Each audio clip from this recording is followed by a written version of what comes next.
Welcome to the other perspective, where we always interrogate the thing behind the thing.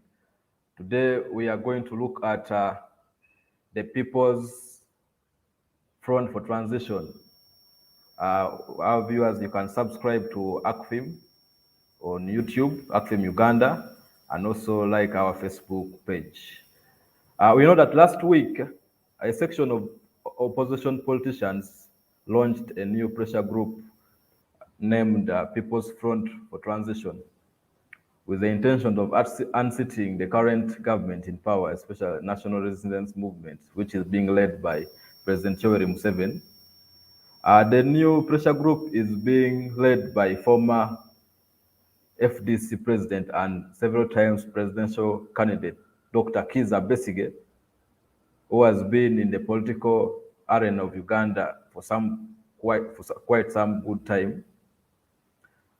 We do know that there are various groups that are subscribing to this pressure group, especially those from opposition. They include a Democratic Party's bloc, and then you have also Conservative Party, People's Progressive Party, Social Democratic Party, and JEMA. Political coalitions in Uganda are not a new phenomenon. We have had them ever since 1962, where we had Kabaka Yeka and UPC coming together to rival DP for elections during that time, which they won. But ever since NRM came into power, we have had several coalitions coming together to try to battle it out for political change and drive NRM for power. We had in 1996, we had the Inter-Party Forces Coalition, which was led by Dr. Paul Semogere during that time of the 1996 elections. In 2001, we also saw the Reform Agenda, which in later culminated into Forum for Democratic Change. In 2011, we saw the Inter-Party Coalition, which was led by Dr. Kizza Besigye. We also saw another pressure group, which was named For God and My Country, which was also still led by Dr. Kizza Besigye. We saw in 2016, opposition again came up with the Democratic Alliance known as TDA. This was a force also that was bringing opposition leaders together to try and front one candidate, but at the end it did not manage to achieve its goal. After the 2016 elections, we saw Besigye and the group again forming another pressure group called the People's Government, because they believed the government that was declared to having won the elections wasn't the real People's Government, so they formed their own pressure group called the People's Government. And then in 2017, we saw another group called the People Power emerge, which later also transformed into the National Unity Platform, a current political party which is leading opposition in Uganda. And then prior to the 2021 general elections, we saw another force coming into place called United Forces for Change. But though we know that all these pressure groups always come in with well-intended intentions, but they pose a threat to most of the political parties. And you find that each time these forces come together, the members that subscribe to those pressure groups or coalitions have to communicate in a similar manner, have to have mechanisms which coordinate them. So they have to forfeit most of the work they do under their political parties and work together as platforms. And that has seen most of the political parties not appreciate sometimes the purposes of this coalition. That's why you have seen they always come and then collapse, they come and collapse, come and collapse. So, but we do know that in every emerging democracies, always political parties or oppositions or other parties or even ruling government and those in opposition always come up with coalitions in order to make sure that maybe they increase the electoral competitiveness, they advocate for democratic reforms, they improve on the influence in policy formulation, and also if it's opposition coming together, sometimes they use that as a form to use the limited resources they have so that they can be able to rally for support effectively. So today we have a panel of three persons. We have Mr. Henry Muguzi, who is an expert in the field of electoral democracy and also Ruth Namara, who is a pro-democracy activist, and Mr. Felix Kafuma, who is an expert in the field of political finance. I'm going to start with Mr. Henry. Henry, you've been seeing these pressure groups and coalitions come ever since NRM took power in 1996. The first you saw in 1996, you saw now basically and these forms coming through since 2001 with the reform agenda. Up to today, we are seeing the People's Front for Transition. What is your take on this People's Front for Transition, and how different is it from other pressure groups that have been emerging? Thank you very much, Abel, and of course, always a pleasure to be here. My colleagues Ruth Namara and Felix, quite a pleasure for you to be here. Of course, the talk of town is this formation, the People's Front for Transition, that of course now brings us here today to interrogate the thing behind the thing that is the thing on this very particular matter. And therefore, if you look at history, Uganda has tasted a fair share of these political formations. I think from the time when we were introduced to electoral democracy by the colonial masters, these formations have been there. And of course, in the most recent period, as you have pointed out clearly, we have had the likes of FOC, G4C, we have had the likes of Truth and Justice, SUVI, quite a number of them, the People's Government, People Power, and so on. So these formations come. But the bigger question, excuse me, that I want to interrogate today, excuse me, is the timing of these formations and the intention of these formations. Today, we are faced with a situation where we are told that the People's Front for Transition is to show the regime a red card, and then the regime gets out. And of course, the formations, all of them, as we have seen them, have been aiming at removing the regimes in power. But you see, most of their efforts have not succeeded. You remember also Ndugu Amama Mbabas came with another political formation. We don't want to get into that now. But the thing is, we are faced with a situation where we have a regime that is in the evening of its stay. And that's a given.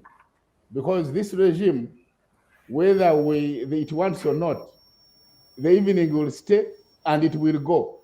In fact, some people have argued that why don't we, spend our time on other things other than arguing on when the regime is going, because it will go. There's no regime that is permanent. Now, so when we talk transition, we are talking transition from what to what. And when we say People's Front, what do you want the people to do? Because you see, you are faced with a regime with an aging leader, who I guess, when we age, as people, you start to be choosy and sensitive. Even a small thing angers you. Now, if you get into such a mode of being angered so quickly, and then you are owning all the means and instruments of coercion, and then you hear someone says, "Show me a red card," what exactly are we saying? But also the timing of it. If you look at the needs of Ugandans today, if you went out and asked the ordinary Ugandan to list in the order of importance, you'll find that the issue of poverty is reigning supreme, and the issue of transition is maybe second or third or fourth, depending on who you have talked to. And therefore, the question then comes, should we be talking transition now, or should we be talking about other things? But also beyond that, you look at the people in this space, the actors, with all due respect, you have a party that has proved the odds that it can actually survive, and the leading opposition. We have actually seen tested the transition already, because transition already took place in the opposition front. We transited from FDC to NOP. So that transition took place. Now, but okay, we are waiting for the other transition.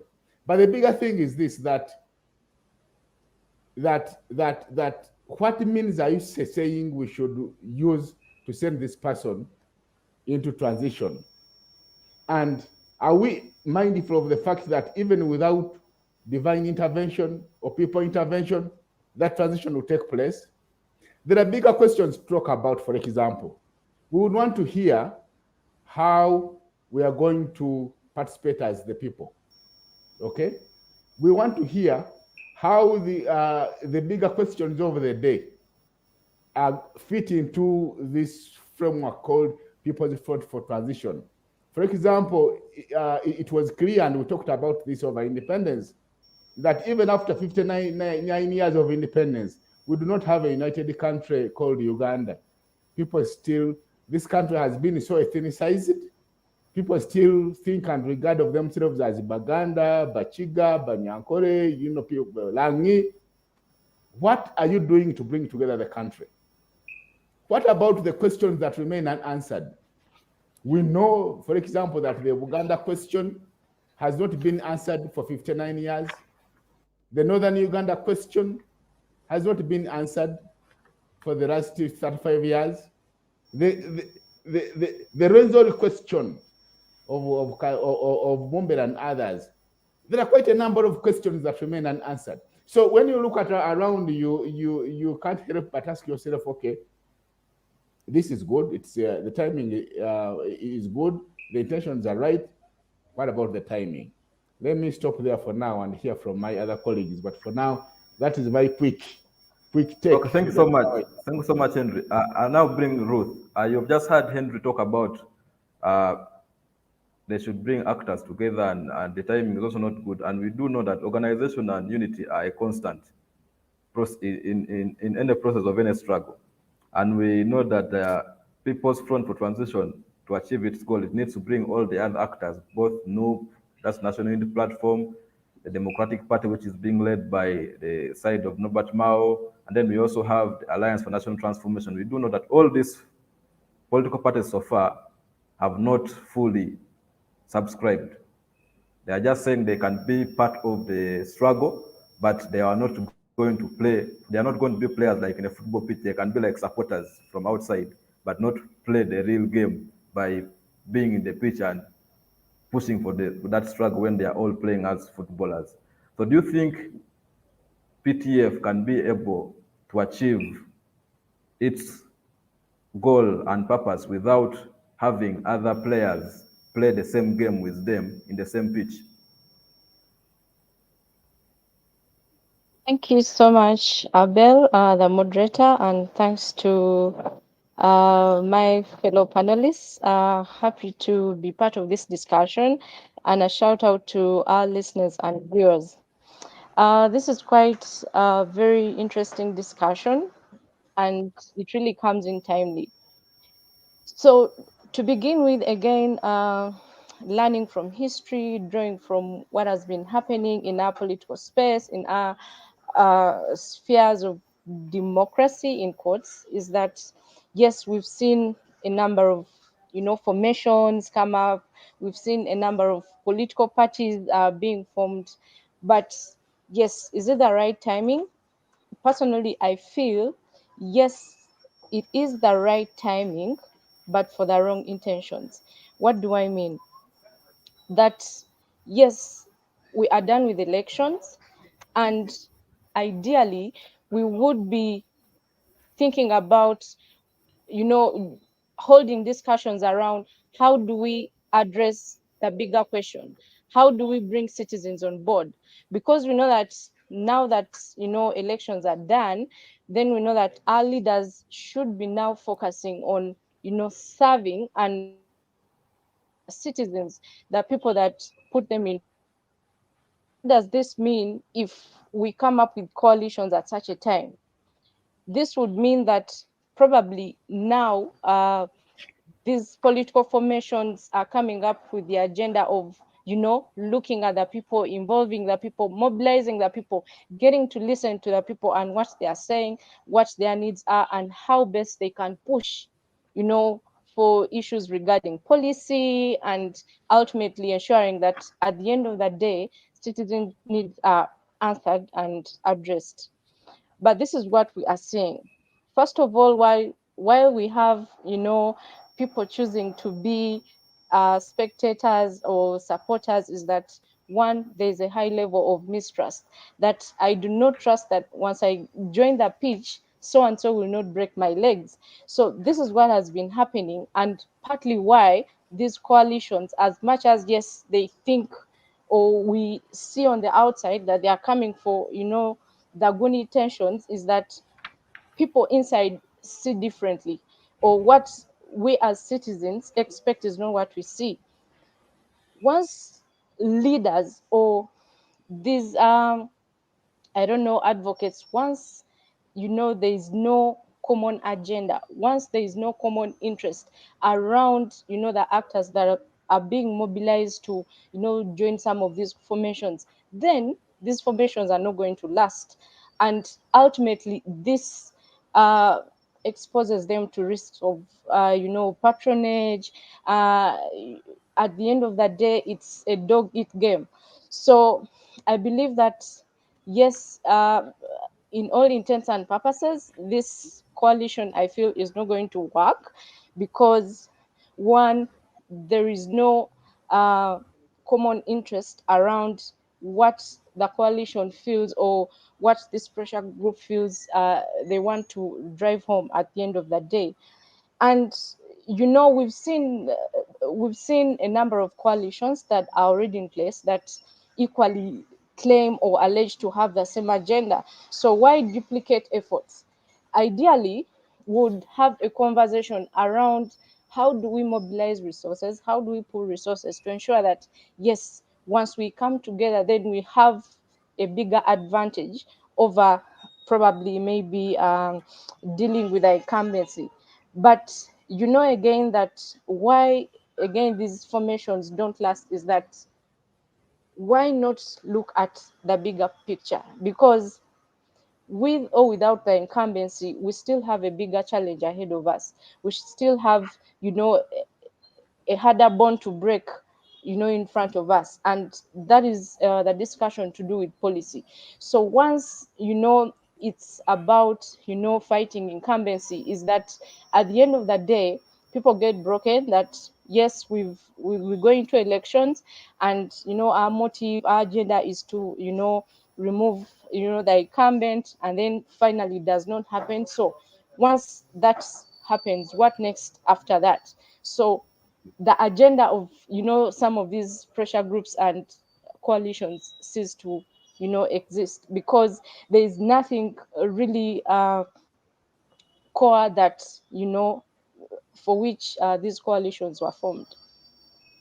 Thank you so much. I wanted to take you back. The People's Front for Transition, one of their aims is that they say they want to mobilize citizens, organize them, and awaken them their civic consciousness so that they can be able to know that they are under captivity, they are being used, and they can be the ones to push for this agenda of transition. So they are saying they are going to mobilize, they will sensitize the citizens, but as the way you've just said, you don't. It's the right timing, but with wrong intentions. So do you think if they are going to the communities to mobilize citizens and maybe civically awaken them, that's a wrong intention? Well, I must say that they are doing the last things, that they are doing the first things last that they should have done in the first place. So if you're talking about mobilizing, whom have they consulted? Have they consulted their leaders that they so believe in, or have they consulted and engaged with the political parties, or the interests, or the ideologies and political thoughts that they align with? That has not happened. And we know that politics is a game of numbers. Once we do not have the numbers, then this is not going to happen. We are not going to effect that change. Again, if you're talking about mobilizing citizens, do we even understand the language you're talking about? Do we relate with what you're talking about? First of all, as citizens, what is it that we need? Again, you see that as much as, yes, these are formations, but we are beginning to see fights along political parties. We are beginning to see fights along, ethnicity, and that is not going to help mobilize citizens. We need to speak one language that all of us are going to understand, and we need leaders that are going to relate with some of these challenges. Before you mobilize me, you need to understand my background, you need to understand my situation, so then you can be able to address, so that you can be able to convince me that indeed you are the right person and your intentions are indeed for me. Thank you. Thank you. Felix, I want to bring you on board. You've had Ruth has hinted about elections, how these new formations always come up also after elections. And we are just seeing this People's Front for Transition coming up right 7 months after we just concluded the general elections. And the proponents of this pressure group, some of them hinted publicly that they don't think elections can lead Uganda to transition. What do you make of these statements whereby they don't believe in elections? So what do you think, which approach or strategies will they use to transit Uganda to another regime? Thank you so much, Abel, and thank you so much, viewers and my fellow panelists. A very interesting discussion. Before I answer that question, allow me to add something, one or two. When we talk about outfits like People's Front for Transition, like ably discussed by my colleagues, that it's not a new, there's nothing new in formations. But probably the couple of things that I think would be very interested to look at. What is, first of all, the name? What is in the name? People's Front for Transition. What is in the name presupposes that now the discussion is around transition. True to form, I think right now, almost every Ugandan believes that it's the right time, probably or even late, to discuss transition. Irrespective of how you look at it, whether we are transiting from one party, from the same party, to whether it's just the leadership changing at the top, but everything remains the same, or whether it's the same leaders are moving from one end to another, but the discussion around transition is very legitimate at this point in time.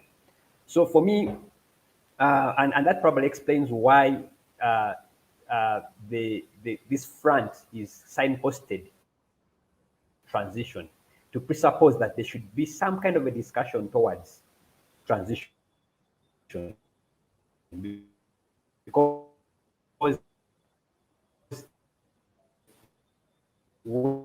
whether we like it or not, but also, part that I think is important, we should observe, that is critical to this discussion, is the leadership behind this outfit. There's something called identity. Most outfits suffer from what we call identity crisis. The Kabaka Eka UPC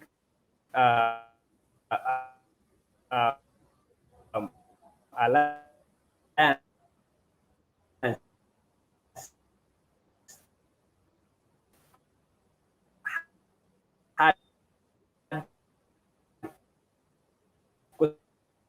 questions around identity. I think if history serves you right, somewhere around Yes, it, yes. is usually defined who are the actors behind such an outfit. Now, I was looking at the lineup of the actors behind this outfit. You will see they are the same faces that have been in the political arena. They have tried. Some will argue that they have failed. Others will say, okay, they have played their part, but they are the same. They are the same familiar political faces that are always part of the struggles, and some of them that are part of this outfit are also can be can be referred to as those people whose political candle is slowly dying out. So there are those who are asking themselves, is this a platform to create relevancy, or is it really a genuine platform? But the reason why it is important to discuss the identity of the platform is because it speaks to the people you're going to mobilize. You see, we follow leaders depending on the kind of aura and charisma and influence they hold on us. So how far you can mobilize, because and I like it the way Ruth said that somehow we ask the things would be the first are being done the last. it would be good that you mobilize people, but it's also important that you also address the issue of who is at the helm of the leadership of this structure, because the leadership determines how far you can mobilize and how good you are at mobilizing people to believe in your cause. So there are questions there in terms of identity. Another thing which I think part of my colleagues have talked about has been an issue around timing, which I think partly touches your question you raised. Why now after elections? I think for me, the timing is not bad, because you don't start to strategize for the next political processes. For example, if this outfit is targeting 2026, which I doubt, because from their submission, it's very clear that they don't believe in elections as as an alternative vehicle to change leadership. But probably they seem to presuppose that there will be other processes that will lead to transition. And they want to be at the center of those processes, probably direct those processes. But that said, is that whether they are starting now, probably they would have started much earlier. For me, the timing is not the bigger issue, because for me, if I'm to go back to what is in the name, the transition, that the transition is that, and what is in what they believe in, that they don't believe in elections, is that I think they are working towards the path of transition, which might take, which you cannot necessarily ring fence as informed by the electoral cycle, in my opinion. But what is important to note that whether the timing is, for me, the timing is okay. The issue is the approach. I think, and I think for me, that's where most of the debate could be right now. What is their approach? They're still holding their cards to their chest. One of the things they're saying is that they intend to go and mobilize a number of stakeholders, a number of key actors to be part of the cause. They're not yet very clear exactly what this movement or this transition is yet to do in terms of practical steps of what they are going to do, but they are talking about mobilizing. And for me, I think they would have mobilized fast. They would have worked like termites, working underneath unnoticed, and probably having different faces that are not known, that they are least expected, so that by the time this thing takes shape, gets momentum, it is a surprise to the establishment.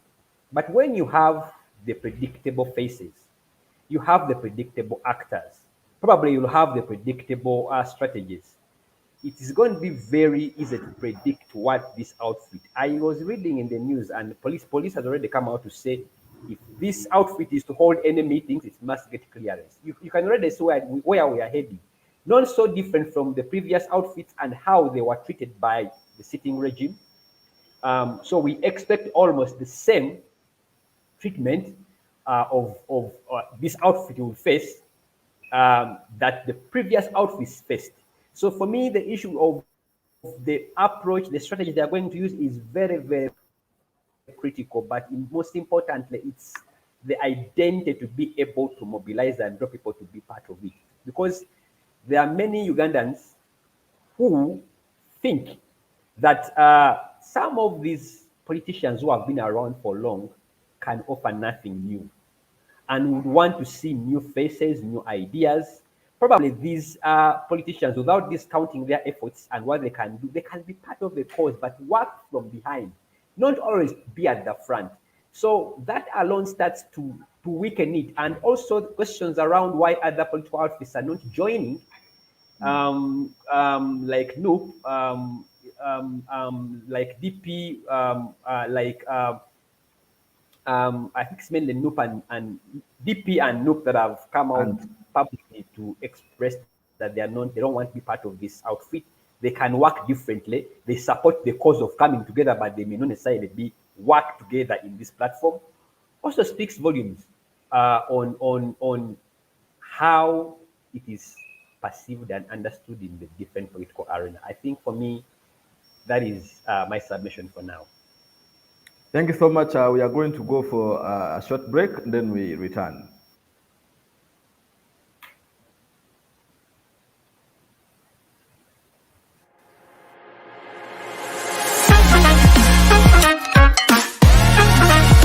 Pocket.com.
Welcome back from that short break. Today we are discussing about the new pressure group that was formed last week by a group of opposition political parties and leaders called the People's Front for Transition. Before we went for a break, Felix was hinting on there's a need for us to start having discussions around transition, which is key for us as Uganda. And it's good that some of the actors from opposition are the ones that are coming up and starting to discuss about this issue of transition. I want to bring Henry on board. We know that the ultimate aim of this pressure group is to push for transition. Do you think we can be able to have transition without us having or bringing all actors together, and we have a national dialogue where we can be able to discuss, air out our grievances, and agree that okay, now we can move forward and have a transition in this manner where all actors have agreed? Thank you, Abel. And I think Felix earlier on hit the nail on the head when he discussed issues of manner of execution. For anyone that is awake to the context of Uganda, you will get to know that if you ever announce anything, especially that borders on politics or regime, challenging the regime, before executing it, you just know it will be dead on arrival. Now, we have learned for the longest period that every time the retired colonel, Dr. Kizza Besigye, has been part of any movement, he has a tendency of loving the media and the cameras. So when there is no cameras, they don't act. Okay? But in the context we are in, it would have demanded that long before they came on board to announce the existence of this front, they should have started by doing what Felix called sublime actions of mobilizing the grassroots. The truth must be told, and let me pose a question. Do you think if Kyagulanyi had announced beforehand that, look, I'm going to set up a party called NUP, we are going to go to the Electoral Commission and change NURP to NUP, do you think he would have succeeded? So if he had to make sure that he acts like termites, he went undercover, did what he did, you only announce when the thing is ready. But now, for the longest time, when Dr. Kizza Besigye is going to do walk to work, he first announces, tomorrow I will do walk to work. When he's going to do this, it's as if without being in the full glare of the media, they don't act.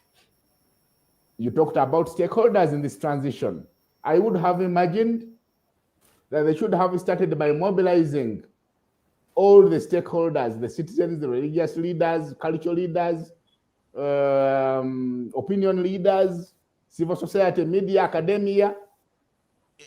We have so many people that have a stake in this. Bring them on board. Educate them on what do you mean red card. Because until now, it is not clear what is this red card for. So what happens if I acquire one? I go showing it to the politician? Who do I show this card to? And what happens after? And what is the message? So if they had done that, and that's why Ruth also hit the nail on the head when she said they are doing what should have been done first. They are doing it. What should have been done last is being done first. In my view, they should have started by mobilizing the citizenry. We have a very strong constituency of young people, those who have never seen any other leader, and they feel that we have betrayed them as people who are of age. Have you mobilized them? What do you read from a situation where they launch the forum at the platform at the offices of GEMA, but the president of GEMA is not there? It's like you come to my home, but me who is your host, I vacate. And therefore you linger in the compound. And what is the reading behind this? So these are some of the things we need to interrogate. But the thing is that for any transition to take place, we want to understand where does this formation stand on issues of national dialogue. Because this country, the people of Uganda, From the times of colonial rule, we have been divided and subdivided and abused, that people have issues that have sat on their hearts for decades. And therefore, we need national dialogue. When you come out, and I agree with them, because now it is clear in Uganda that there cannot be an election, there cannot be any change of government through an election. The best you can achieve through an election is to mobilize the people. Okay, that one they have right. But where do you stand on these matters? And when are you going to mobilize now? I tell you what, now they have announced the creation of People's Front for Transition. Now everybody's antennas and areas have been pulled up. Every diesel is now on get set, on get go. You set foot anywhere in any village or any sub-county, you will be picked up like a grasshoppers. And maybe this is what they want. Because for me and many other citizens, it appears, without the presence of cameras, without putting off these stunts, they don't act. And then you ask yourself, whose interests are you serving? Or is it a situation of some people who had lost political relevance trying to come back onto the political scene? And if you are putting together a team, are those the strongest players you can put on board? I think this struggle, the transition will have to come, and those who think it won't come could be daydreaming. The regime is, like I said, is in its evening, whether with God's intervention or human factor, the regime shall go. But after it had gone, it has gone. I think we need now to look far beyond this regime. How are we going to handle those issues? Issues of ethnicization, the questions I talked about that have never been answered, the Uganda question, the Northern Uganda question, the Koboko question, who were slaughtered like birds when they were deposing or but I mean the Kasese question of Mumbe and his followers. How we need to find answers to these questions, and therefore national dialogue is one of the things to go. But when you come and say red card and say we don't believe in elections, so what are you telling us to do as the people within whom you are placing this People's Front for Transition? That is my take. Thanks so much. Felix, I want to bring you on, but we have seen that very many pressure groups have come and have tried to tilt the political landscape of the country. We have seen people power and what it did, it has tilted, and now opposition has transited from FDC to National Unity Platform. Do you think this front, People's Front for Transition, will likely also tilt the political landscape in terms of maybe shaking the government, and so that they can be able to work towards serving the interests of the people and being more transparent in the way they operate, or the systems in the government or the statutory systems and apparatus will be able to suppress them, and some of them even who are, they have duped them, people who are political merchants who just position themselves where there is a formation so that they can be easily bought off and they go and keep quiet. Abel, I must say this, that you see, to think that the NRM does not learn as a party in power is to be delusional. You see, when you talk about those platforms that began and started and did something, that was the NRM then. You must agree with me that the NRM of 2005-6, when we were having PAFO, 2004-5, 3-4, when we were having PAFO transit into what we have now as FDC. And then they walk to work. The NRM of 2011 is the same as the NRM of 2016 of 2021, for example. You will agree with me that these are two different outfits. This regime has managed to metamorphose and change according to the situation and as things emerge. I can tell you for sure that they are now less tolerant, and because they are less tolerant, you can't expect them to treat this new outfit with kid gloves. To answer your question blatantly, will it survive? Will it see another day? If their approach is to be like mushrooms, very visible on top with less on ground, they will not survive. Thank you. Thank you so much. We do know most of the opposition and other politicians like to a lot of camera and they don't like doing things underground. So most of them are like mushrooms indeed. So I want to bring Ruth on board. You have seen they have launched the front, but there is limited information among the masses. And information is so key if anyone has to move forward and push forward any agenda. Because you cannot move and go and address people who even don't understand what you're trying to do, mobilize them and you tell them we are going to transit from NRM to another government. They will first ask you, but how? We don't have that information.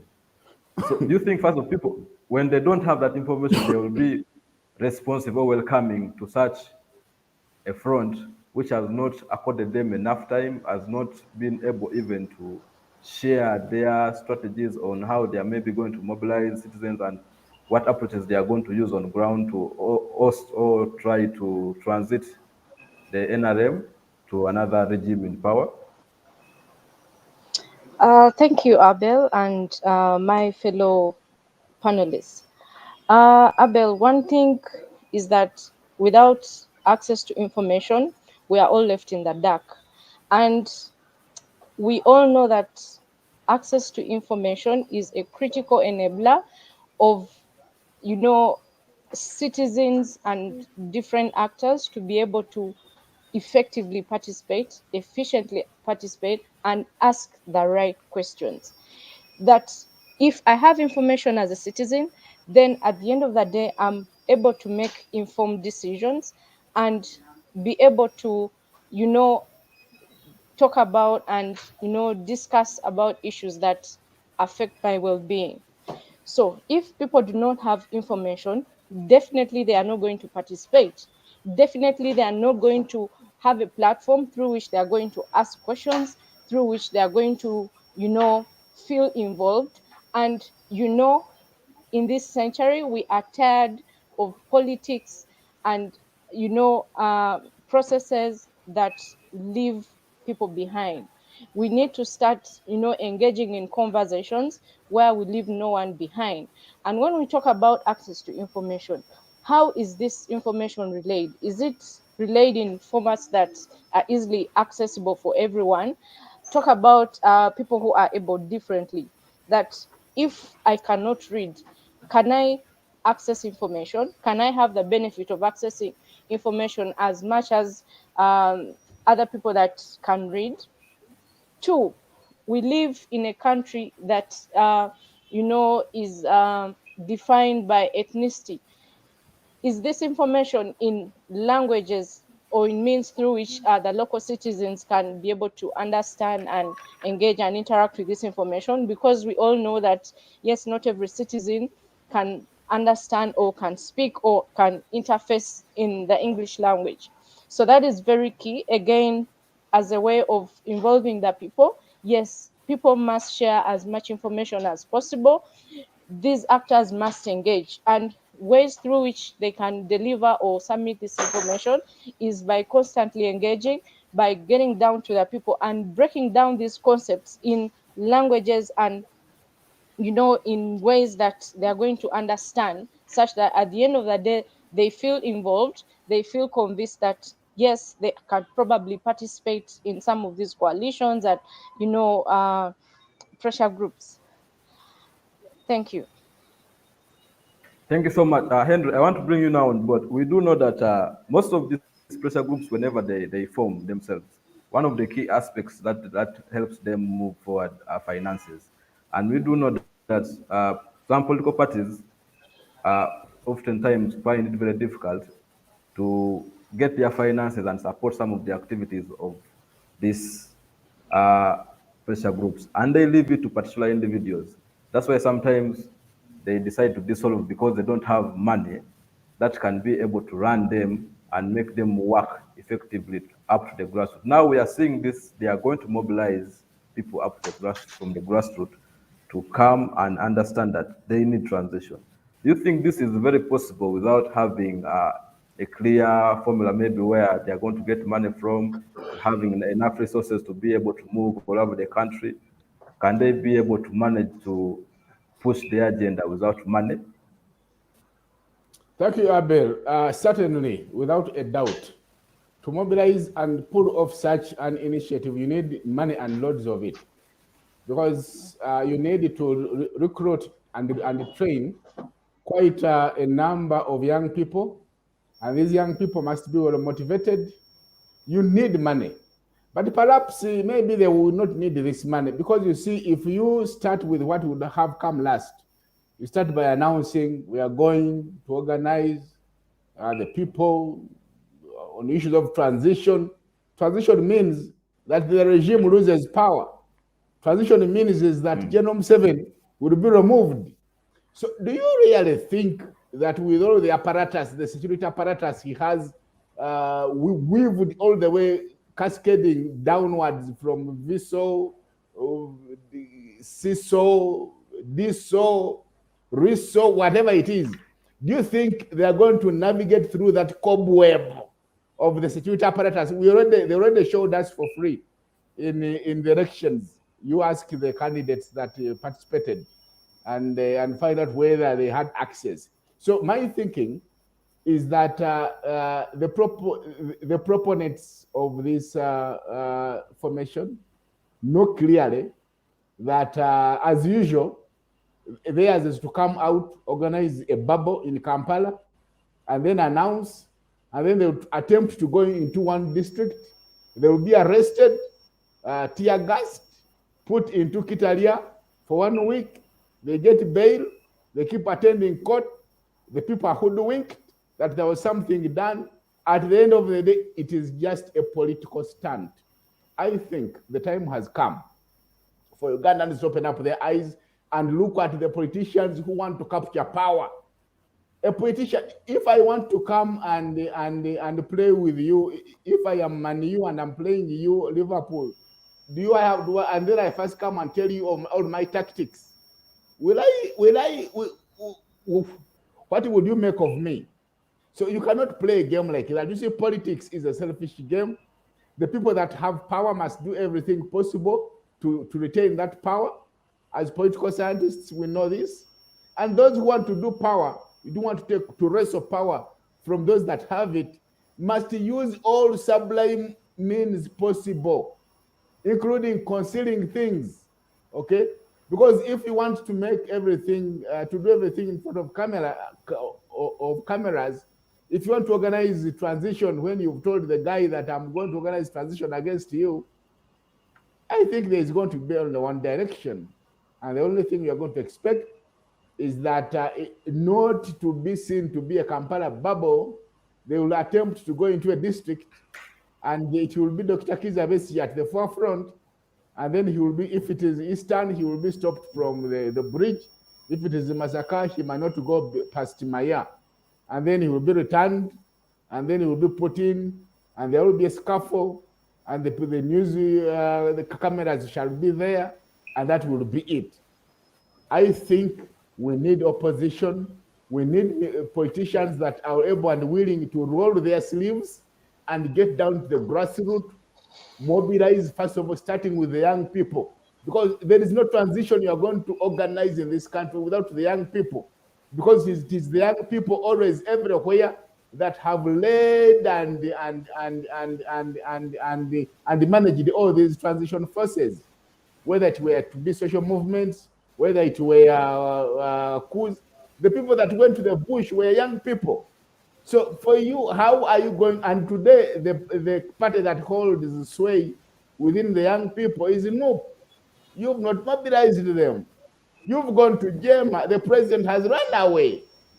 You have hurried the thing, and you have already, laid bare all your tactics. So do you think the president is stupid?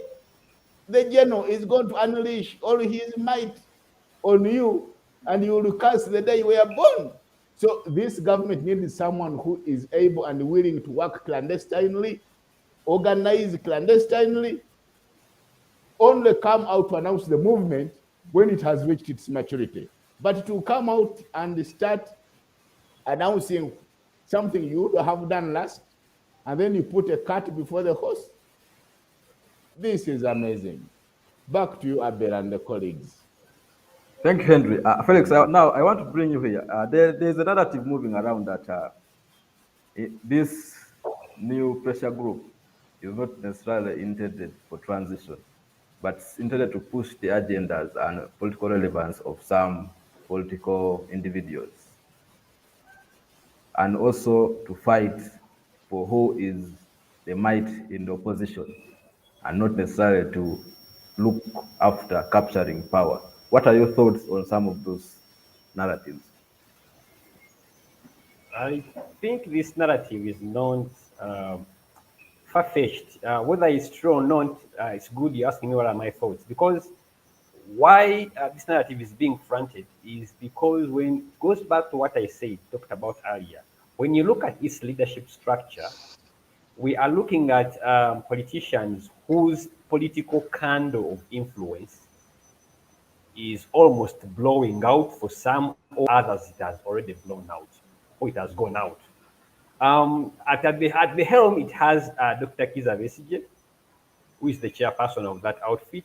And we all know that with the emergence of Noop and Bobby Wine, or Chagulanyi for that matter, we've seen the political influence of Dr. Kiza Besigye kind of like dwindle a little as it takes more of a back seat. So you cannot necessarily discount um, theories that are presupposing that probably he's trying to maintain visibility, be relevant, and probably try a bit of a comeback here and there.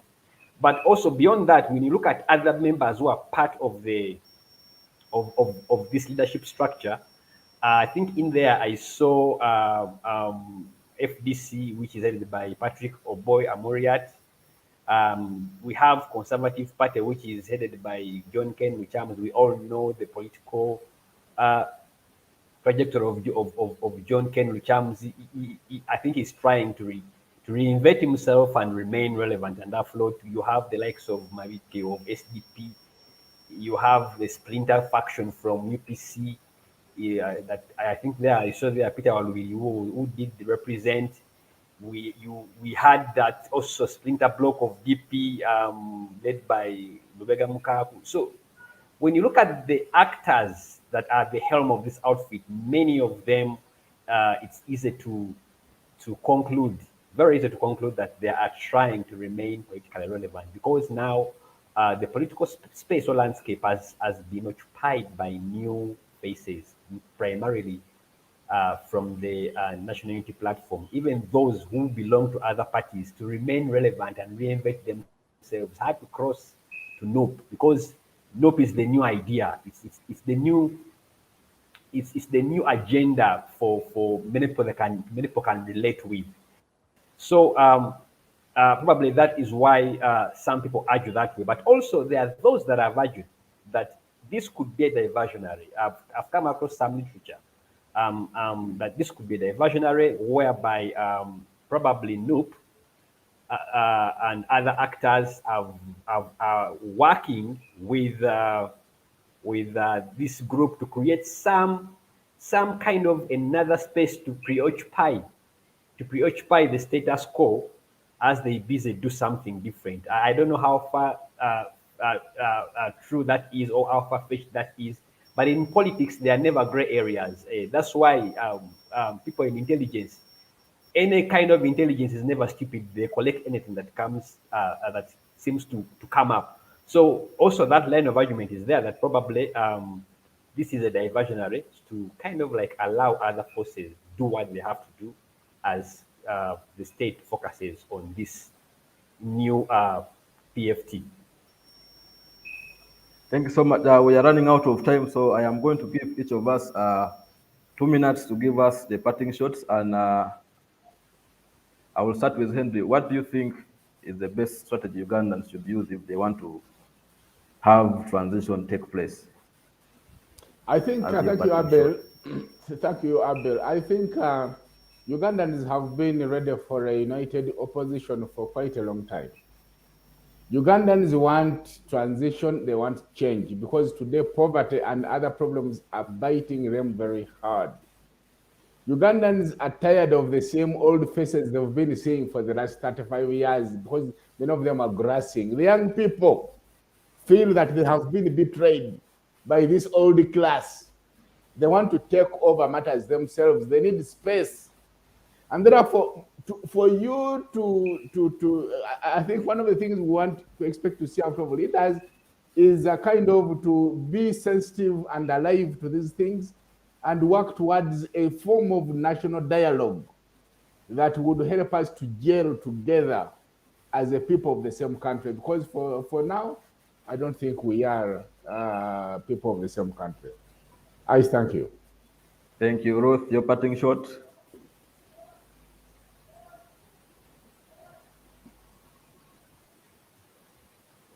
Thank you, Abel. Two things, all said and done. Yes, we need politics of inclusion, leaving no one behind. And two, yes, we acknowledge that despite the fact that, yes, there are quite a number of challenges around coalition building, Uganda is indeed an emerging democracy, and therefore we need, these political coalitions to be able to mobilize and engage citizens to participate around a common cause. This is actually a shout out to our political leaders, political parties.